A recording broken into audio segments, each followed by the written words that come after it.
ସମସ୍ତଙ୍କୁ ମୋ ୟୁଟ୍ୟୁବ୍ ଚ୍ୟାନେଲକୁ ସ୍ୱାଗତ କରୁଛି। ଚାଲନ୍ତୁ ଆଜି ବଡ଼ପଣ କବିତାର ଏମ୍ସିକ୍ୟୁ ଗୁଡ଼ାକ ଆଲୋଚନା କରିବା। ଆଉ ଏ ବଡ଼ପଣ କବିତାକୁ ଲେଖିଛନ୍ତି ରାଧାନାଥ ରାୟ। ଚାଲନ୍ତୁ ଏହି ପ୍ରଶ୍ନ ସମ୍ପର୍କରେ ଆଲୋଚନା କରିବା ଏମ୍ସିକ୍ୟୁ ଗୁଡ଼ାକ। ଆଉ ଯେଉଁମାନେ ଯଦି ନୂଆ କରି ଆସିଥିବେ ଚ୍ୟାନେଲଟାକୁ ପ୍ଲିଜ୍ ସବସ୍କ୍ରାଇବ୍ କରିନେବେ। ପ୍ରଥମ ପ୍ରଶ୍ନ ଅଛି, ବଡ଼ପଣ କହିଲେ କ'ଣ? ଅପସନ୍ ଅଛି ହିଂସାକାଣ୍ଡ, ଆଧ୍ୟାତ୍ମିକ, ଅହଙ୍କାର, ମହାନ ପଣିଆ। ତ ଏହାର ପ୍ରକୃତ ଉତ୍ତର ହେବ ମହାନ ପଣିଆ। ଅର୍ଥାତ୍ ବଡ଼ପଣ କହିଲେ ଆମେ ମହାନ ପଣିଆକୁ ବା ଶ୍ରେଷ୍ଠ କଥାକୁ ବୁଝିବା। ପରବର୍ତ୍ତୀ ପ୍ରଶ୍ନ ଅଛି, ବହ୍ନି ଶିକାର ଧର୍ମ କ'ଣ? ପରବର୍ତ୍ତୀ ପ୍ରଶ୍ନ କ'ଣ ନା ବହ୍ନି ଶିକାର ଧର୍ମ କ'ଣ? ଅପସନ୍ରେ ଅଛି ଊର୍ଦ୍ଧ୍ୱଗାମୀ ହେବା, ନିମ୍ନଗାମୀ ହେବା, ସମଗାମୀ ହେବା ବା କୌଣସି ନୁହେଁ। ତ ଏହାର ପ୍ରକୃତ ଉତ୍ତର ହେବ ଊର୍ଦ୍ଧ୍ୱଗାମୀ ହେବା। ବହ୍ନି ଶିକାର ଧର୍ମ କ'ଣ ନା ଊର୍ଦ୍ଧ୍ୱଗାମୀ ହେବା। ପରବର୍ତ୍ତୀ ପ୍ରଶ୍ନ ଅଛି, କେଉଁମାନେ ରାଜ୍ୟକୁ ପରିବାର ବୋଲି ଭାବୁଥିଲେ? କେଉଁମାନେ ରାଜ୍ୟକୁ ପରିବାର ବୋଲି ଭାବୁଥିଲେ? ତ ଅପସନ୍ରେ ଅଛି ଉତ୍କଳର ଗଜପତି, ଉତ୍କଳର ସେନାପତି, ଆଧୁନିକ ରାଜା, ମରହଟ୍ଟାମାନେ। ତ ଏହାର ପ୍ରକୃତ ଉତ୍ତର ହେବ ଉତ୍କଳର ଗଜପତିମାନେ ରାଜ୍ୟକୁ ପରିବାର ବୋଲି ଭାବୁଥିଲେ। ପରବର୍ତ୍ତୀ ପ୍ରଶ୍ନ ଅଛି, କବିଙ୍କ ସମୟର ରାଜା ଓ ପ୍ରଜାଙ୍କ ସମ୍ପର୍କ କିପରି ଥିଲା? କବିଙ୍କ ସମୟର ରାଜା ଓ ପ୍ରଜାଙ୍କ ସମ୍ପର୍କ କିପରି ଥିଲା? କବି କହିଲେ ରାଧାନାଥ ରାୟ।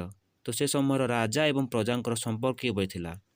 ଅପସନ୍ ଅଛି ଶୁଆ ସାରି ପରି, ବାଜପାରା ପରି, ପଶୁ ପକ୍ଷୀ ପରି, ପିତା ପୁତ୍ର ପରି। ତ ଏହାର ପ୍ରକୃତ ଉତ୍ତର ହେବ ବାଜପାରା ପରି। ପରବର୍ତ୍ତୀ ପ୍ରଶ୍ନ, ମନ୍ତ୍ରୀମାନେ କିପରି ଥିଲେ? ମନ୍ତ୍ରୀମାନେ କିପରି ଥିଲେ? ଅପସନ୍ ଅଛି କାନକୁହା ପରି, ଶୋଷଣକାରୀ, ଧାର୍ମିକ ପରି, କୌଣସି ନୁହେଁ। ତ ଏହାର ପ୍ରକୃତ ଉତ୍ତର ହେବ କାନକୁହା ପରି। ଅର୍ଥାତ୍ ମନ୍ତ୍ରୀମାନେ କାନକୁହା ପରି ଥିଲେ। ପରବର୍ତ୍ତୀ ପ୍ରଶ୍ନ, ଧନ ଅର୍ଜନର ସଫଳତା କେଉଁଠି ଥାଏ? ଧନ ଅର୍ଜନର ସଫଳତା କେଉଁଠି ଥାଏ? ଅପସନ୍ରେ ଅଛି ହିଂସା କରିବାରେ, ଝଗଡ଼ା କରିବାରେ, କୁବ୍ୟୟରେ, ସୁବ୍ୟୟରେ। ତ ଏହାର ପ୍ରକୃତ ଉତ୍ତର ହେବ ସୁବ୍ୟୟରେ। ଧନ ଅର୍ଜନର ସଫଳତା ସୁବ୍ୟୟରେ ଥାଏ। ପରବର୍ତ୍ତୀ ପ୍ରଶ୍ନ, ଆସିଥିଲି ଫେରିଗଲି ଶୂନ୍ୟ ହସ୍ତେ, ଉକ୍ତିଟି କାହାର? ଆସିଥିଲି ଫେରିଗଲି ଶୂନ୍ୟ ହସ୍ତେ, ଉକ୍ତିଟି କାହାର? ଅପସନ୍ରେ ଅଛି ସାମନ୍ତ ଚନ୍ଦ୍ରଶେଖର, ଆଲେକଜାଣ୍ଡାର, ଉତ୍କଳର ଗଜପତି, ଉତ୍କଳର ସେନାପତି। ତ ଏହାର ଉତ୍ତର ହେବ ଆଲେକଜାଣ୍ଡାର। ଆସିଥିଲି ଫେରିଗଲି ଶୂନ୍ୟ ହସ୍ତେ, ଉକ୍ତିଟି ଆଲେକଜାଣ୍ଡାରଙ୍କର। ପରବର୍ତ୍ତୀ ପ୍ରଶ୍ନ, ଭଙ୍ଗା ମାଠିଆରୁ ପାଣି ବୋହିଯିବା ପରି ମଣିଷ ଜୀବନରୁ କ'ଣ ସରିଯାଏ? ଭଙ୍ଗା ମାଠିଆରୁ ପାଣି ବୋହିଯିବା ପରି ମଣିଷ ଜୀବନରୁ କ'ଣ ସରିଯାଏ? ଅପସନ୍ ଅଛି ବଳ, ଆୟୁ, ଯୌବନ, ଧନ।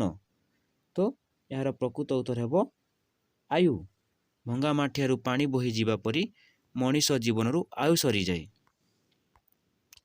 ପରବର୍ତ୍ତୀ ପ୍ରଶ୍ନ, ଆଜିର ରାଜାମାନଙ୍କ ସର୍ବସ୍ୱ କ'ଣ?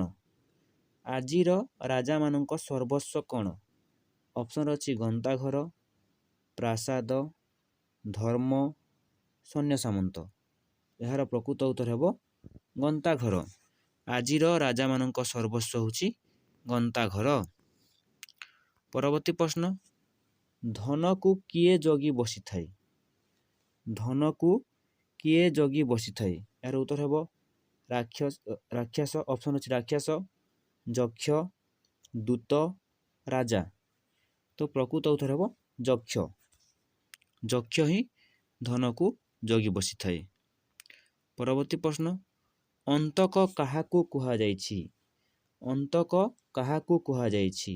ଅପସନ୍ରେ ଅଛି ଇନ୍ଦ୍ର, ଯମ, ବରୁଣ ରାକ୍ଷସ ଉତ୍ତର ହେବ ଯମ।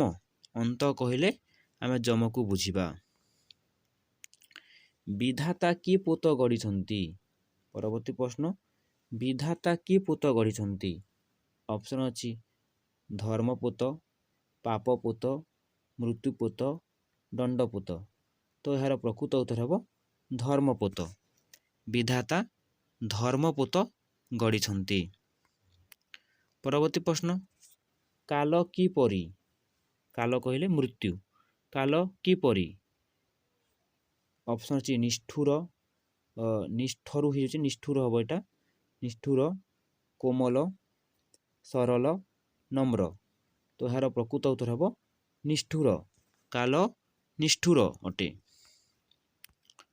ପରବର୍ତ୍ତୀ ପ୍ରଶ୍ନ, କାହାକୁ ଅବିଶ୍ୱାସୀ ବୋଲି କୁହାଯାଇଛି? କାହାକୁ ଅବିଶ୍ୱାସୀ ବୋଲି ବଡ଼ପଣ କବିତାରେ କୁହାଯାଇଛି? କାଲକୁ, ପାଖ ଲୋକକୁ, ସ୍କନ୍ଦରକୁ, ବ୍ୟକ୍ତିକୁ। ତ ଏହାର ପ୍ରକୃତ ଉତ୍ତର ହେବ କାଲକୁ। ପରବର୍ତ୍ତୀ ପ୍ରଶ୍ନ, ପ୍ରକୃତ ବଡ଼ପଣ କ'ଣ? ପ୍ରକୃତ ବଡ଼ପଣ କ'ଣ? ଅପସନ୍ ଅଛି ଧର୍ମପଣ, ଜରିମାନା, ପାପକର୍ମ, ଧନଚିନ୍ତା। ତ ଏହାର ପ୍ରକୃତ ଉତ୍ତର ହେବ ଧର୍ମପଣ। ପ୍ରକୃତ ବଡ଼ପଣ କହିଲେ ଧର୍ମପଣକୁ ବୁଝାଯାଏ। ପରବର୍ତ୍ତୀ ପ୍ରଶ୍ନ, ସଂସାରରେ ମହତପଣିଆ କ'ଣ? ସଂସାରରେ ମହତପଣିଆ କ'ଣ ବୋଲି ବଡ଼ପଣ କବିତାରେ କୁହାଯାଇଛି? ଧର୍ମ, ଦୁଃଖ, ପାପ, କର୍ମ।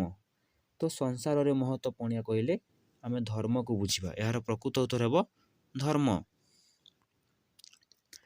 ବଡ଼ପଣ କବିତା ରାଧାନାଥଙ୍କ କେଉଁ କାବ୍ୟରୁ ଆସିଅଛି? ବଡ଼ପଣ କବିତା ରାଧାନାଥଙ୍କ କେଉଁ କାବ୍ୟରୁ ଆସିଅଛି?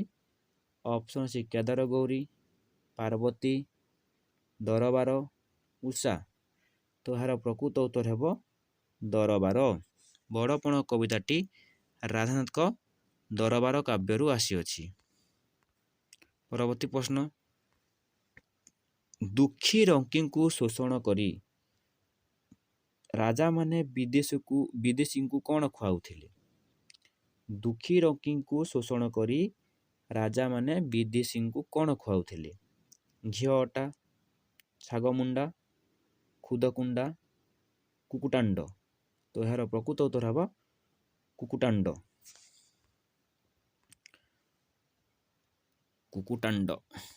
ପରବର୍ତ୍ତୀ ପ୍ରଶ୍ନ, ସ୍କନ୍ଦର କହିଲେ କିଏ? ସ୍କନ୍ଦର କହିଲେ କିଏ? ଅପସନ୍ ଅଛି ଆଲେକଜାଣ୍ଡାର, ହିଟଲର, ଯମ, ଅଶୋକ ସମ୍ରାଟ। ଏହାର ପ୍ରକୃତ ଉତ୍ତର ହେବ ଆଲେକଜାଣ୍ଡାର। ଶେଷ ପ୍ରଶ୍ନ,